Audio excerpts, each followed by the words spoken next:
Hello everyone. ਜਿਵੇਂ ਕਿ ਤੁਹਾਨੂੰ ਸਾਰਿਆਂ ਨੂੰ ਪਤਾ ਹੈ ਕਿ ਇਸ ਸਾਲ ਬੋਰਡ ਦੇ ਸਿਲੇਬਸ ਦੇ ਵਿੱਚ ਕੁਝ ਚੇਂਜਸ ਆਏ ਨੇ। ਹੁਣ ਤੁਹਾਨੂੰ ਸਿਰਫ ਬੁੱਕ ਦੇ ਪਿੱਛੇ ਦਿੱਤੇ ਹੋਏ ਕੁਐਸਚਨਸ ਹੀ ਨਹੀਂ ਆਣਗੇ, ਬਲਕਿ ਜਿਹੜਾ ਵੀ ਲੈਸਨ ਹੋਏਗਾ ਜਾਂ ਪੋਮ ਹੋਏਗੀ ਉਹਨਾਂ ਦੇ ਵਿੱਚੋਂ ਵੀ ਤੁਹਾਨੂੰ ਕੁਐਸਚਨਸ ਆਣੇ ਨੇ, ਉਹ ਵੀ 25%। ਇਸ ਕਰਕੇ ਤੁਹਾਨੂੰ ਲੈਸਨ ਦੇ ਕੀ ਪੁਆਇੰਟਸ ਯਾਨੀ ਕਿ ਮੇਨ ਪੁਆਇੰਟਸ, ਇੰਪੋਰਟੈਂਟ ਪੁਆਇੰਟਸ ਪਤਾ ਹੋਣੇ ਚਾਹੀਦੇ ਨੇ। ਹਿਡਨ ਡਿਟੇਲਸ ਤੇ ਫੈਕਟਸ ਪਤਾ ਹੋਣੇ ਚਾਹੀਦੇ ਨੇ, ਤਾਂ ਹੀ ਤੁਸੀਂ ਆਨਸਰ ਦੇ ਪਾਓਗੇ। ਹੁਣ ਤੁਹਾਨੂੰ ਇਹ ਸਮਝ ਤਾਂ ਹੀ ਆਣਗੇ ਜੇ ਤੁਹਾਡੇ ਕੋਲ ਬੁੱਕ ਹੋਏਗੀ। ਇਸ ਕਰਕੇ ਤੁਸੀਂ ਬੁੱਕ ਤੇ ਪੈਨਸਿਲ ਲੈ ਕੇ ਬੈਠਣੀ ਹੈ, ਤੇ ਜੇ ਕੋਈ ਇੰਪੋਰਟੈਂਟ ਪੁਆਇੰਟ ਹੈ ਤਾਂ ਉਸਨੂੰ ਅੰਡਰਲਾਈਨ ਕਰ ਲੈਣਾ ਹੈ। ਆਪਣੀ ਨੋਟਬੁੱਕ ਤੇ ਪੈਨ ਵੀ ਲੈ ਕੇ ਬੈਠਣਾ ਹੈ ਤਾਂ ਕਿ ਤੁਸੀਂ ਆਪਣੇ ਅਕੋਰਡਿੰਗ ਨੋਟਸ ਬਣਾ ਸਕੋ। ਤੁਸੀਂ ਕੁਐਸਚਨਸ ਆਨਸਰ ਦੇ ਸਕਰੀਨਸ਼ਾਟਸ ਵੀ ਲੈ ਕੇ ਰੱਖ ਸਕਦੇ ਹੋ ਤੇ ਬਾਅਦ ਦੇ ਵਿੱਚ ਵੀ ਲਿਖ ਸਕਦੇ ਹੋ। So without any further delay, let's start the very first lesson, which is Hassan's attendance problem, written by Sudha Murthy। First paragraph ਦੇ ਵਿੱਚ ਦਿਖਾਇਆ ਗਿਆ ਹੈ ਕਿ ਜੋ ਨਰੇਟਰ ਨੇ, ਮਤਲਬ ਕਿ ਸੁਧਾ ਮੂਰਤੀ ਨੇ, ਉਹ ਪ੍ਰੋਫੈਸ਼ਨ ਵਾਈਜ਼ ਇੱਕ ਟੀਚਰ ਨੇ। ਉਹ ਕੀ ਪੜ੍ਹਾਉਂਦੇ ਸੀ, ਕਿਵੇਂ ਪੜ੍ਹਾਉਂਦੇ ਸੀ, ਕਿੱਥੇ ਪੜ੍ਹਾਉਂਦੇ ਸੀ, ਇਹ ਸਭ ਕੁਝ ਦਿਖਾਇਆ ਗਿਆ ਹੈ। ਉਹ ਸਭ ਤੋਂ ਪਹਿਲਾਂ ਕੁਐਸਚਨ ਆਉਂਦਾ ਹੈ ਕਿ ਕੀ ਪੜ੍ਹਾਉਂਦੇ ਸਨ, ਤਾਂ ਉਹ ਕੰਪਿਊਟਰ ਸਾਇੰਸ ਟੀਚ ਕਰਿਆ ਕਰਦੇ ਸਨ। ਕਿਹਨਾਂ ਨੂੰ? MCA ਦੇ ਸਟੂਡੈਂਟਸ ਨੂੰ। ਇੱਕ ਕਾਲਜ ਸੀ ਬੈਂਗਲੌਰ ਦੇ ਵਿੱਚ, ਉੱਥੇ। ਫਿਰ ਕੁਐਸਚਨ ਬਣਦਾ ਹੈ ਕਿ ਕੁਝ ਸਟੂਡੈਂਟਸ ਉਹਨਾਂ ਨੂੰ ਕਿਉਂ ਯਾਦ ਰਹਿ ਜਾਂਦੇ ਸਨ, ਕੀ ਕਾਰਨ ਸੀ? ਤੇ ਇਸ ਦਾ ਕਾਰਨ ਇਹ ਨਹੀਂ ਸੀ ਕਿ ਉਹ ਸਾਰੇ ਸਟੂਡੈਂਟ ਬ੍ਰਿਲੀਅੰਟ ਸਨ ਜਿਹੜੇ ਉਹਨਾਂ ਨੂੰ ਯਾਦ ਰਹਿ ਜਾਂਦੇ ਸਨ। ਇਸ ਦਾ ਕਾਰਨ ਇਹ ਸੀ ਕਿ ਕੁਝ ਸਟੂਡੈਂਟ ਦੂਜਿਆਂ ਦੇ ਨਾਲੋਂ ਬਹੁਤ ਜ਼ਿਆਦਾ ਡਿਫਰੈਂਟ ਹੁੰਦੇ ਸਨ। ਉਹਨਾਂ ਦੇ ਵਿੱਚ ਕੁਝ ਅਲੱਗ ਸੀ ਬਾਕੀਆਂ ਦੇ ਕੰਪੈਰੀਜ਼ਨ ਦੇ ਵਿੱਚ। ਇਸ ਕਰਕੇ ਉਹਨਾਂ ਦੇ ਦਿਮਾਗ ਦੇ ਵਿੱਚ ਉਹਨਾਂ ਦੀਆਂ ਕੁਝ ਮੈਮਰੀਜ਼ ਹਮੇਸ਼ਾ ਬਣੀਆਂ ਰਹਿ ਜਾਂਦੀਆਂ ਸਨ। ਸੈਕਿੰਡ ਪੈਰਾਗ੍ਰਾਫ ਦੇ ਵਿੱਚ ਉਹਨਾਂ ਨੇ ਆਪਣੇ ਇੱਕ ਸਟੂਡੈਂਟ ਹਸਨ ਦੀ ਗੱਲ ਕੀਤੀ ਹੈ। ਇਸ ਪੈਰਾਗ੍ਰਾਫ ਦੇ ਵਿੱਚੋਂ ਵੀ ਕੁਝ ਕੁਐਸਚਨ ਬਣਦੇ ਨੇ, ਜਿਵੇਂ ਕਿ ਪਹਿਲਾ ਇਹ ਕਿ ਹਸਨ ਦੇਖਣ ਦੇ ਵਿੱਚ ਕਿੱਦਾਂ ਦਾ ਸੀ। ਉਹ ਟੌਲ ਤੇ ਹੈਂਡਸਮ ਸੀ, ਪਰ ਜੇ ਕੁਐਸਚਨ ਪੁੱਛਿਆ ਜਾਏ ਕਿ ਹਸਨ ਦੇ ਬਾਰੇ ਕੁਝ ਦੱਸੋ, ਤਾਂ ਤੁਸੀਂ ਇਹ ਤਾਂ ਦੱਸੋਗੇ ਹੀ ਕਿ ਉਹ ਟੌਲ ਤੇ ਹੈਂਡਸਮ ਸੀ, ਪਰ ਨਾਲ ਨਾਲ ਤੁਸੀਂ ਇਹ ਵੀ ਦੱਸ ਸਕਦੇ ਹੋ ਕਿ ਉਸਦੀ ਮੈਮਰੀ ਬਹੁਤ ਹੀ ਚੰਗੀ ਸੀ। ਉਹ ਇੱਕ ਰਿਚ ਫੈਮਿਲੀ ਨੂੰ ਬਿਲੋਂਗ ਕਰਿਆ ਕਰਦਾ ਸੀ। ਪੈਰਾਗ੍ਰਾਫ ਦੇ ਵਿੱਚ ਇੱਕ ਵਰਡ ਆਇਆ ਨਾ, ਅਫਲੂਐਂਟ, ਇਸ ਦਾ ਮਤਲਬ ਹੁੰਦਾ ਹੈ ਰਿਚ। ਫਿਰ ਕੁਐਸਚਨ ਬਣਦਾ ਹੈ ਕਿ ਰਾਈਟਰ ਉਸਨੂੰ ਕੁਝ ਟਾਈਮ ਤੱਕ ਜਾਣ ਹੀ ਨਹੀਂ ਪਾਈ, ਸਮਝ ਹੀ ਨਹੀਂ ਪਾਈ, ਠੀਕ ਹੈ, ਕਿ ਉਹ ਕੌਣ ਹੈ, ਕਿਉਂ ਐਦਾਂ ਕਿਉਂ ਹੋਇਆ ਸੀ। ਉਸਦੀ ਐਗਜ਼ਿਸਟੈਂਸ ਨੂੰ ਉਸਨੇ ਨੋਟਿਸ ਕਿਉਂ ਨਹੀਂ ਕੀਤਾ, ਕਿਉਂ ਨਹੀਂ ਪਹਿਚਾਣਿਆ? ਕਿਉਂਕਿ ਉਹ ਹਾਰਡਲੀ ਪ੍ਰੈਜ਼ੈਂਟ ਹੋਇਆ ਕਰਦਾ ਸੀ ਕਲਾਸ ਦੇ ਵਿੱਚ, ਕਦੇ ਕਦੇ ਹੀ ਆਇਆ ਕਰਦਾ ਸੀ, ਰੈਗੂਲਰ ਨਹੀਂ ਸੀ ਕਲਾਸ ਦੇ ਵਿੱਚ। ਅਗਲਾ ਕੁਐਸਚਨ ਬਣਦਾ ਹੈ ਕਿ ਨਰੇਟਰ ਨੂੰ ਕਿਸ ਟਾਈਮ ਤੇ ਪੜ੍ਹਾਉਣਾ ਪਸੰਦ ਸੀ ਜਾਂ ਕਿਸ ਟਾਈਮ ਨੂੰ ਪ੍ਰੈਫਰ ਕਰਿਆ ਕਰਦੇ ਸਨ। ਤਾਂ ਇਸ ਦਾ ਆਨਸਰ ਬਣੇਗਾ ਕਿ ਨਰੇਟਰ ਜਾਂ ਸੁਧਾ ਮੂਰਤੀ ਸਵੇਰੇ ਦੇ ਟਾਈਮ 9 ਜਾਂ 10 ਵਾਲੀ ਕਲਾਸ ਨੂੰ ਲਾਈਕ ਕਰਿਆ ਕਰਦੇ ਸੀ, ਕਿਉਂਕਿ ਉਸ ਸਮੇਂ ਸਟੂਡੈਂਟ ਫਰੈਸ਼ ਤੇ ਅਟੈਂਟਿਵ ਹੁੰਦੇ ਸਨ। ਥਰਡ ਪੈਰਾਗ੍ਰਾਫ ਦੇ ਵਿੱਚ ਦਿਖਾਇਆ ਗਿਆ ਹੈ ਕਿ ਹਸਨ ਕਦੇ ਕਦੇ ਹੀ ਆਪਣੀ ਕਲਾਸ ਦੇ ਵਿੱਚ ਦਿਖਾਈ ਦਿੰਦਾ ਸੀ। ਉਹ ਕਦੋਂ ਦਿਖਾਈ ਦਿੰਦਾ ਸੀ ਤੇ ਉਹ ਕੀ ਕਰਿਆ ਕਰਦਾ ਸੀ, ਉਸ ਦੇ ਉੱਪਰ ਹੀ ਤੁਹਾਨੂੰ ਕੁਐਸਚਨ ਆਣੇ ਨੇ। ਫਸਟ ਕੁਐਸਚਨ ਬਣਦਾ ਹੈ ਕਿ ਹਸਨ ਕਲਾਸ ਦੇ ਵਿੱਚ ਕਦੋਂ ਆਉਂਦਾ ਸੀ, ਤੇ ਉਸ ਦਾ ਆਨਸਰ ਆਏਗਾ ਕਿ ਜਦੋਂ ਵੀ ਕੋਈ ਕਲਾਸ ਟੈਸਟ ਹੋਵੇ ਤੇ ਜਾਂ ਫਿਰ ਐਗਜ਼ਾਮਸ ਦੇ ਟਾਈਮ। ਸੈਕਿੰਡ ਕੁਐਸਚਨ ਬਣਦਾ ਹੈ ਕਿ ਜਦੋਂ ਵੀ ਅਟੈਂਡੈਂਸ ਸ਼ਾਰਟ ਹੋ ਜਾਂਦੀ ਸੀ, ਅਟੈਂਡੈਂਸ ਸ਼ਾਰਟੇਜ ਦੀ ਪ੍ਰੋਬਲਮ ਫੇਸ ਕਰਨੀ ਪੈਂਦੀ ਸੀ ਉਸਨੂੰ, ਤਾਂ ਉਹ ਕੀ ਕਰਿਆ ਕਰਦਾ ਸੀ? ਉਹ ਅਟੈਂਡੈਂਸ ਲੈਣ ਦੇ ਲਈ ਰਿਕੁਐਸਟ ਕਰਿਆ ਕਰਦਾ ਸੀ ਆਪਣੀ ਟੀਚਰ ਨੂੰ, ਬਹੁਤ ਹੀ ਪੋਲਾਈਟ ਵੇ ਦੇ ਵਿੱਚ। ਥਰਡ ਕੁਐਸਚਨ ਬਣਦਾ ਹੈ ਕਿ ਨਰੇਟਰ ਸੁਧਾ ਮੂਰਤੀ ਨੂੰ ਉਸਨੂੰ ਫਰਸਟ ਟਾਈਮ ਦੇ ਵਿੱਚ ਹੀ ਅਟੈਂਡੈਂਸ ਦੇਣ ਲਈ ਮੰਨ ਜਾਇਆ ਕਰਦੀ ਸੀ, ਤਾਂ ਤੁਸੀਂ ਆਨਸਰ ਲਿਖ ਸਕਦੇ ਹੋ ਕਿ ਨਹੀਂ। ਉਹ ਪਹਿਲਾਂ ਤਾਂ ਅਪਸੈਟ ਹੁੰਦੀ ਸੀ ਤੇ ਉਸਨੂੰ ਕਹਿੰਦੀ ਸੀ ਕਿ ਅਟੈਂਡੈਂਸ ਨਹੀਂ ਦੇ ਸਕਦੀ ਹੈ, ਕਿਉਂਕਿ ਡਿਸਿਪਲਿਨ ਹੋਣਾ ਵੀ ਜ਼ਰੂਰੀ ਹੈ। ਨੈਕਸਟ ਪੈਰਾਗ੍ਰਾਫ ਮਤਲਬ ਕਿ ਫੋਰਥ ਪੈਰਾਗ੍ਰਾਫ ਦੇ ਵਿੱਚ ਦਿਖਾਇਆ ਗਿਆ ਹੈ ਕਿ ਜਦੋਂ ਵੀ ਨਰੇਟਰ ਹਸਨ ਨੂੰ ਅਟੈਂਡੈਂਸ ਦੇਣ ਤੋਂ ਮਨਾ ਕਰ ਦਿੰਦੀ ਸੀ ਤਾਂ ਹਸਨ ਕੀ ਕਰਿਆ ਕਰਦਾ ਸੀ। ਨਰੇਟਰ ਹਸਨ ਨੂੰ ਅਟੈਂਡੈਂਸ ਕਿਉਂ ਦਿੰਦੇ ਸੀ, ਇਹ ਵੀ ਦਿਖਾਇਆ ਗਿਆ ਹੈ।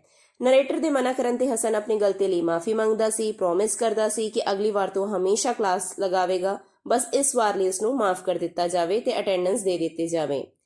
ਤੇ ਦੂਜੇ ਕੁਐਸਚਨ ਦਾ ਆਨਸਰ ਇਹ ਹੈ ਕਿ ਉਸ ਨੂੰ ਅਟੈਂਡੈਂਸ ਇਸ ਲਈ ਦੇ ਦਿੰਦੀ ਸੀ ਕਿਉਂਕਿ ਉਹ ਇੰਨੇ ਪੋਲਾਈਟ ਤੇ ਇੰਨੀ ਪਿਟੀਫੁਲ ਮੈਨਰ ਦੇ ਵਿੱਚ ਗੱਲ ਕਰਿਆ ਕਰਦਾ ਸੀ ਕਿ ਨਰੇਟਰ ਦਾ ਜਿਹੜਾ ਸੌਫਟ ਹਾਰਟ ਸੀ ਉਹ ਪਿਘਲ ਜਾਂਦਾ ਸੀ ਤੇ ਉਹ ਅਟੈਂਡੈਂਸ ਦੇਣ ਦੇ ਲਈ ਮਜਬੂਰ ਹੋ ਜਾਂਦੀ ਸੀ।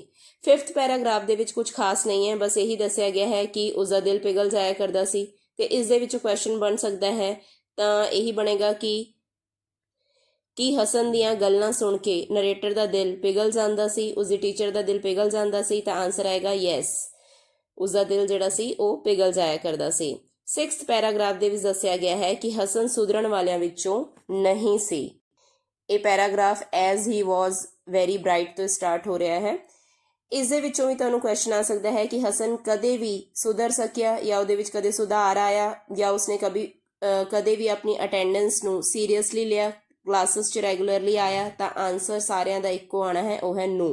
ਅਸਲ ਦੇ ਵਿੱਚ ਉਸਦੇ ਵਿੱਚ ਕੋਈ ਸੁਧਾਰ ਨਹੀਂ ਆਇਆ, ਨਾ ਹੀ ਉਸਨੇ ਕਦੇ ਆਪਣੀ ਅਟੈਂਡੈਂਸ ਨੂੰ ਜਾਂ ਕਲਾਸਿਸ ਨੂੰ ਸੀਰੀਅਸਲੀ ਲਿਆ।